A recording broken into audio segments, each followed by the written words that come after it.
वसुदेवसुतं देवं कंसचाणूरमर्दनं देवकी परमानन्दं कृष्णं वन्दे जगद्गुरुं। तुलसी हेमरूपां च रत्नरूपां च मञ्जरीं भवमोक्षप्रदां तुभ्यं समर्पयामि हरिप्रियां।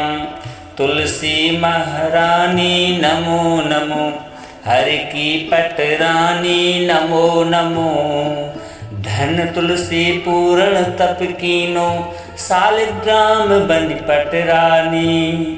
जाके पत्र मंजरी कोमल, श्रीपति कमल चरण लपटानी।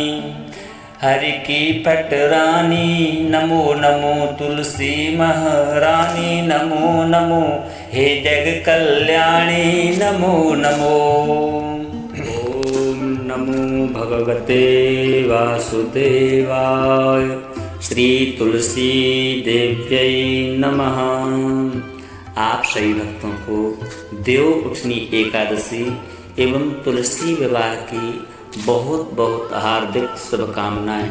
प्रिय भक्तों, देव उठनी एकादशी एवं तुलसी विवाह के पावन पर्व पर हम आप सभी के लिए लेकर आए हैं देव उठनी एकादशी की पावन कथा एवं साथ ही तुलसी विवाह की दिव्य एवं कल्याणकारी कथा, जिसे श्रवण करने मात्र से हजारों अश्वमेध यज्ञ के फल की प्राप्ति होती है। एवं तुलसी महारानी की इस पावन कथा को जो भी भक्त श्रवण कर लेता है उसके धन के भंडार कभी खाली नहीं होते। इसलिए इस पावन कथा के लिए आप सभी भक्तों से हमारा विनम्र निवेदन है कि श्रद्धा और भक्ति के साथ में सुनना और इस कथा को पूरा सुनना, अधूरा बिल्कुल नहीं सुनना। क्योंकि यदि आप अधूरी कथा को श्रवण करेंगे तो अधूरा ज्ञान बहुत ही घातक होता है और आप श्री हरि विष्णु एवं तुलसी महारानी जो साक्षात लक्ष्मी स्वरूपा हैं उनकी कृपा से वंचित रह सकते हैं। इसलिए इस पावन कथा को आप सभी भक्त श्रद्धा और भक्ति के साथ में श्रवण करना।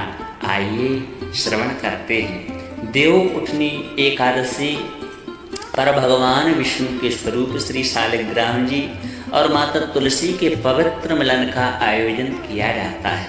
आप सभी जानते हैं, जिससे संपूर्ण सृष्टि में खुशियों की लहर छा जाती है।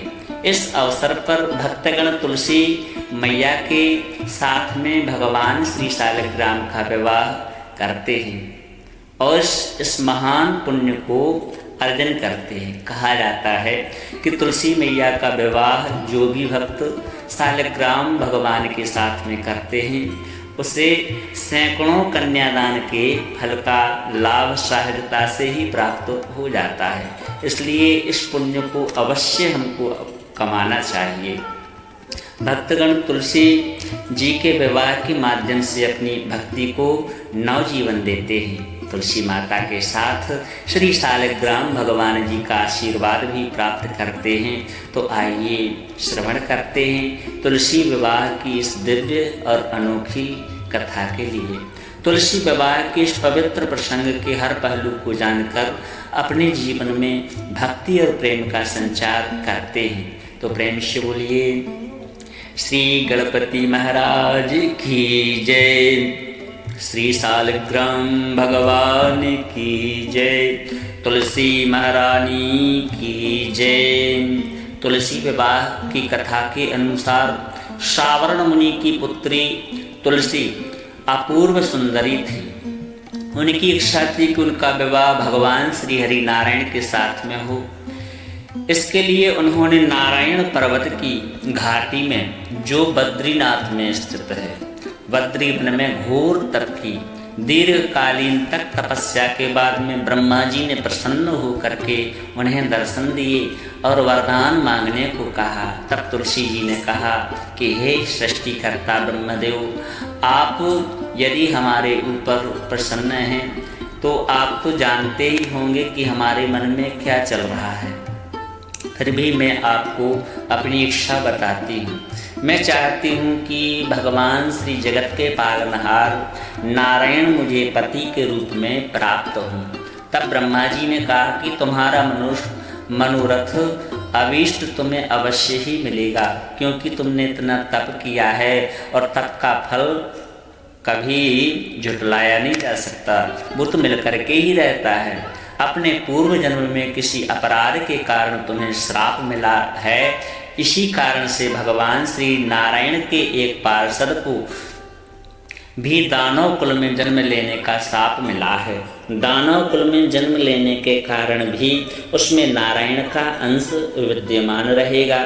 इसलिए इस जन्म में पूर्व जन्म के पाप के शमन के लिए संपूर्ण नारायण तो नहीं पर नारायण के ही अंश से युक्त दानव कुल में जन्मे उस शापग्रस्त भगवान श्री हरि के पार्षद से ही तुम्हारा विवाह होगा और शाप मुक्त होने के बाद में भगवान श्री हरि नारायण सदा सर्वदा के लिए तुम्हें पति के रूप में प्राप्त हो जाएंगे। तुलसी जी ने श्री ब्रह्मा जी के इस वरदान को स्वीकार कर लिया, क्योंकि मानव कुल में जन्म के कारण उन्हें मायावी भोग तो भोगना ही था। अब तुलसी बद्री वन में ही रहने लगी। नारायण का वह पार्षद दानव कुल में शंखचूड़ के नाम से प्रकट हुआ। कुछ समय के बाद में वह भ्रमण करता हुआ बद्रीवन में आया। यहाँ तुलसी जी को देखते ही वह उन पर मुग्ध हो गया। तुलसी जी के सामने उसने अपने साथ विवाह करने का प्रस्ताव रखा। इतने में ही ब्रह्मा जी वहाँ आ गए और तुलसी जी से कहा कि तुलसी शंखचूर्ण को देखो, कैसा दिव्य लग रहा है। इसका स्वरूप दानव कुल में जन्म लेने के बाद भी यह साक्षात देवताओं के समान है। इसमें श्री हरि विष्णु के गुण विद्यमान नजर आते हैं। इसके शरीर में नारायण का वास है, हमें तो ऐसा लगता है। तुम प्रस्ताव को सहजता से स्वीकार कर लो। तुलसी जी को भी लगा कि उसकी तपस्या पूर्ण हो गई, उसे मनवांछित फल मिला है। इस प्रकार शंखचूर्ण के साथ में उसका गंधर्व विवाह हो गया और शंखचूर्ण के साथ में उनकी पत्नी बन करके महल में आ गई। शंखचूड़ ने अपनी परम सुंदरी सती साध्वी पत्नी तुलसी के साथ में बहुत दिनों तक राज्य किया। उसने अपने राज्य का इतना विस्तार कर लिया कि देवलोक तक उसके अधिकार में आ गए। स्वर्ग का सुख भोगने वाले देवताओं की दशा अब दयनीय हो गई। शंखचूड़ किसी को कष्ट नहीं देता था, पर अधिकार और राज छिन जाने से देवता नाराज थे। सब देवता मिलकर के ब्रह्मा, विष्णु और शिव जी की सभा में गए तथा अपनी विपत्ति सुनाई। तब ब्रह्मा जी ने कहा कि तुलसी परम साध्वी है, उनका विवाह शंखचूड़ से मैंने ही कराया था। शंखचूड़ को जब तक नहीं हराया जा सकता, ना ही मारा जा सकता, जब तक तुलसी को छला ना जाए, क्योंकि तुलसी के पतिव्रत धर्म के कारण से, तुलसी के पतिव्रत धर्म का कवच उसने धारण किया है और जब तक यह कवच उसके पास में रहेगा उसका कोई बाल भी बाका नहीं कर सकता। तब भगवान श्री हरि विष्णु ने कहा कि शंखचूर्ण पूर्व जन्म में मेरा ही तो पार्षद था। शाप के कारण से उसे दैत्य कुल में जन्म लेना पड़ा। अब इस जन्म में भी मेरा अंश उसमें व्याप्त है। साथ ही तुलसी के पतिव्रत धर्म से वह अजेय भी है। फिर देवताओं की सहमति से भगवान शिव ने शंखचूर्ण के पास संदेश भिजवाया कि यह तो वह देवताओं का राज्य लौटा दे या फिर उनसे युद्ध करे। शंखचूर्ण भगवान भोलेनाथ के पास में पहुंचा और उसने कहा कि हे देवादिदेव, आपके लिए देवताओं का पक्ष लेना उचित नहीं है। राज्य का विस्तार करना तो हर राजा का कर्तव्य होता है और मैं किसी को दुख भी तो नहीं पहुंचा रहा। आप देवताओं से कहिए कि वे मेरी प्रजा बन करके रहें। मैंने अपना भी कोई अपकार नहीं किया, हमारा आपका युद्ध शोभा नहीं देगा। इस प्रकार शंखचूड़ ने कहा और कहा कि इस युद्ध में यदि आप हार गए तो यह तो बड़ी लज्जा की बात हो गई। अगर मैं हार गया, आपकी कीर्ति बहुत अधिक नहीं बढ़ेगी। शंखचूर्ण की बात सुन करके महादेव हंसने लगे और कहते हैं, वो तो सब रहस्य जानते ही थे। तुलसी और शंखचूर्ण के पूर्व जन्म के साथ की अवधि अब लगभग समाप्त हो चुकी थी। भगवान भोलेनाथ शंखचूर्ण, इसमें कीर्ति और लज्जा की तो बात नहीं है। भगवान कहते हैं भोलेनाथ, तुम देवों का राज्य लौटा कर उन्हें उनके पद पर प्रतिष्ठित होने दो, और युद्ध से बचने का केवल यही एकमात्र उपाय है। शंखचूर्ण ने कहा कि मैंने तो युद्ध के बल से ही देवलोक को जीता है, और कोई उसे केवल युद्ध के द्वारा ही वापस ले सकता है। यही मेरा अंतिम निर्णय है। इस प्रकार से शंखचूर्ण ने अपना निर्णय भगवान भोलेनाथ से कह दिया और कहा कि मैं जा रहा हूँ। ऐसा कह करके शंखचूर्ण तो चला गया। उसने अपने महल में जा करके अपनी सुंदर पत्नी तुलसी को सारी बात बताई और कहा कि हे तुलसी, कर्म भोग सब काल के हाथ में है। जीवन में हर्ष, शोक, भय, सुख, दुख, मंगल, अमंगल सब कुछ काल के अधीन है। हम तो केवल निमित्त हैं। संभव है कि भगवान शिव देवों का पक्ष लेकर के मुझसे युद्ध करें। तुम चिंता मत करना, तुम्हारा सती तेज मेरी रक्षा अवश्य करेगा। फिर दूसरे ही दिन भगवान शिव के नेतृत्व में देवताओं ने युद्ध छेड़ दिया। शंखचूर्ण ने भीषण वाण की वर्षा करके उनका वेग रोका। उसके प्रहार से देवता डगमगाने लगे। फिर उनकी दानवी शक्ति का प्रयोग करके शंखचूर्ण ने मायावी युद्ध आरंभ कर दिया। युद्ध स्थल पर वह कभी किसी को दिखाई ही नहीं देता था, पर उसके अस्त्र शस्त्र प्रहार कर देवताओं को घायल कर रहे थे। देवगण अपने अस्त्र शस्त्र चलाएं भी तो चलाएं, किस पर चलाएं? कोई शत्रु सामने ही नहीं आता, ना ही दिखाई देता है। कई दिनों तक इस भयंकर युद्ध चला। शंखचूर्ण पराजित नहीं हुआ।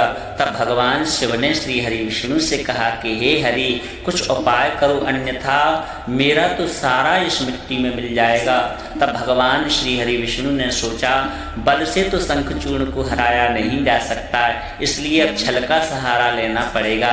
उन्होंने तुरंत अपना स्वरूप शंखचूर्ण जैसा बनाया और अस्त्र शस्त्र से सुसज्जित होकर के महल में तुलसी महारानी के पास में गए और बोले कि हे प्रिय, मैं युद्ध जीत आया हूँ। सारे देवता भगवान शंकर समेत हार गए हैं। इस खुशी में आओ मैं तुम्हें अंक से लगा लूँ। पति को प्रत्यक्ष खड़ा देख और विजय का समाचार सुन करके वह दौड़ करके मायावी शंखचूर्ण के गले में आकर लिपट गई। इस प्रकार से पति पत्नी दोनों ने आलिंगन होकर के खूब आनंद मनाया, प्रसन्नता जाहिर की। इधर पराये पुरुष के साथ में इस प्रकार के व्यवहार से तुलसी का सभी तेज नष्ट हो गया तथा उसका सतीत्व भी नष्ट हो गया। सती तेज जो था, जो शंखचूर्ण का कवच रूप में रक्षा कर रहा था, वह कवच भी इसके साथ में नष्ट हो गया। अब युद्ध के मैदान में इधर शंखचूर्ण शक्तिहीन होने लगा। यह जानते ही भगवान शिव ने अपने त्रिशूल से उस पर प्रहार कर दिया। त्रिशूल के लगते ही शंखचूर्ण जल करके भस्म हो गया। शंखचूर्ण के मरने का समाचार अब श्री हरि विष्णु को जैसे ही मिला, वह अपने असली रूप में प्रकट हो जाते हैं। सामने अपने पति शंखचूर्ण के स्थान पर भगवान को खड़ा देख करके तुलसी बहुत आश्चर्यचकित हुई। वह भगवान विष्णु की परम आराधक थी, परम भक्त थी। उन्हें पता लग गया कि स्वयं नारायण ने उनके साथ में छल किया है। अब क्रोध में आकर के उसने श्राप दिया कि एक स्त्री का सतीत्व भंग करने वाले में के अपराध में आप हृदयहीन पत्थर हो जाओ, मैं आपको श्राप देती हूँ। भगवान श्री हरि विष्णु ने तुलसी जी के साप को सिरोधार्य करते हुए कहा कि देवी, तुम्हारे इस शंखचूर्ण के कल्याण के लिए और तुम्हारा कल्याण के लिए ही मुझे ऐसा करना पड़ा, क्योंकि तुमने मुझे पति के रूप में प्राप्त करने के लिए तप किया था, इसलिए अखंड रूप से तुम हमारी ही अर्धांगिनी बनोगी। और मैं पत्थर यदि बन भी जाता हूँ तो जब तक तुलसी मेरे ऊपर नहीं चढ़ाई जाएगी, मेरे शर्म का दर्द कभी समाप्त नहीं होगा। इसीलिए तभी से तुलसी भगवान श्री हरि विष्णु को जो शालिग्राम का विग्रह है उनके लिए तुलसी चढ़ाई जाती है। भगवान की अपार प्रसन्नता होती है और ऐसे भक्त की हर मुराद भगवान पूर्ण करते हैं। भगवान श्री हरि विष्णु कहते हैं कि देवी तुम्हारे शंखचूड़ के कल्याण के लिए हमने ऐसा किया है। तुम दोनों को शाप मुक्त करना था, तुम भी अब शरीर त्याग करके तुलसी विधवा के रूप में जन्म लोगी। अभी तो तुम स्त्री थी, लेकिन अब तुम्हारा जब शरीर नष्ट होगा तो तुलसी के विधवा के रूप में तुम जन्म लोगी और मेरी पूजा तुलसी दल से ही होगी। मैं शालिग्राम पत्थर बन करके मेरे शीश पर तुम सदैव आदर से विराजमान रहोगी। तुम्हारे पति की हड्डियों के चूर्ण से शंख की उत्पत्ति होगी और शंख की ध्वनि से ही देवताओं की और मेरी आराधना की जाएगी। शंख ध्वनि जहाँ जहाँ होगी वहाँ सभी प्रकार के बुरे विचार और नकारात्मकता का नाश हो जाएगा और वहाँ मंगल ही मंगल होगा। तुमने पूर्व जन्म में बद्री वन में मुझे पाने के लिए तप किया था, अब अगले जन्म में मैं नारायण प्रस्तर के रूप में बद्री वन में स्थापित रहूँगा और मेरी पूजा अर्चना फल फूल से ना हो करके तुलसी के दल से होगी। मेरे शीश पर विराजमान हो करके तुम हमसे भी ऊंचा पद पाओगी और मेरा भोग भी तुम्हारे बिना स्वीकार नहीं होगा। तो इस प्रकार से थी देवउठनी एकादशी की पावन कथा और तुलसी विवाह की कथा। देखिए भक्तों, देवउठनी एकादशी के दिन भगवान श्री हरि विष्णु 4 महीना की योग निद्रा से भगवान श्री हरि विष्णु का जागरण होता है। उन्हें हम दिव्य मंत्रों के द्वारा जगाते हैं और जागने के बाद में रात्रि में तुलसी का विवाह श्री हरि विष्णु के साथ में करते हैं। भगवान श्री हरि विष्णु के लिए हम दिव्य मंत्रों से जागरण कराते हैं कि और भगवान श्री हरि विष्णु का शालिग्राम के रूप में धूप दीप नैवेद्य से षोडशोपचार पूजन करते हैं। तुलसी माँ के लिए भी हम 16 श्रृंगार से सजाते हैं और सुंदर तुलसी और शालिग्राम भगवान का पाणिक ग्रहण संस्कार करते हैं। तुलसी को साक्षात लक्ष्मी का स्वरूप और भगवान श्री नारायण के लिए हम लोग तुलसी का कन्यादान करते हैं।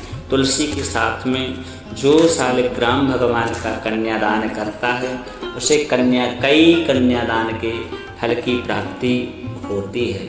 इस प्रकार से थी तुलसी शालिग्राम भगवान की परम सुंदर कथा। इस पावन कथा को नित्य जो श्रवण करते हैं उसके संपूर्ण मनोरथ सिद्ध हो जाते हैं। उसके ऊपर तुलसी जी की कृपा बरसती है। साथ में तुलसी जो है लक्ष्मी का स्वरूप होती है, उसके घर में कभी धन धान्य की कमी नहीं रहती है। साथ ही जगत के पालनहार श्री हरि विष्णु की कृपा का वह भक्त पात्र हो जाता है।